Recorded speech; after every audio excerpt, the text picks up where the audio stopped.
বন্ধুরা, আমি কাবলি চানা বানিয়েছি। এর সঙ্গে কি বানাবো চলুন আপনাদের সাথে শেয়ার করব। তো সেমনি কিছু না, তবুও আপনাদের সাথে শেয়ার করব। আমি ভাটুরা বানাবো। লেচি কেটে নিয়েছি। চলুন এবার আমি তেলে ভেজে দিই। এই আমার বেলা হয়ে গেছে। এবার আমি ভাটুরাটা ভেজে নেব। আমি ভাটুরাটা ভেজে নিচ্ছি। কি সুন্দর ফুলেছে দেখুন।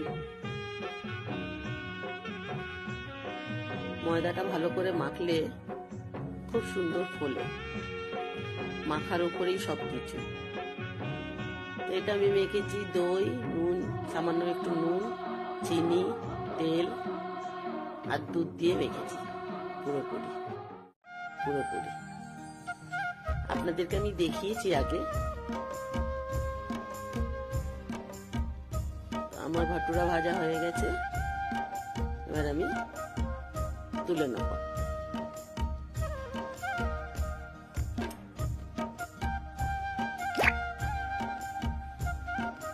এই যে আমি প্লেট সাজিয়ে নিয়েছি।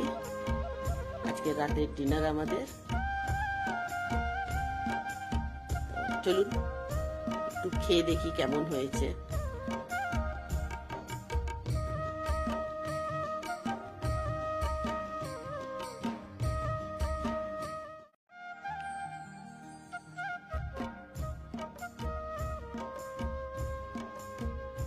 দারুণ হয়েছে। বন্ধুরা, যদি ভালো লাগে কমেন্ট করবেন, লাইক করবেন, ভালো থাকবেন। বাই বন্ধুরা।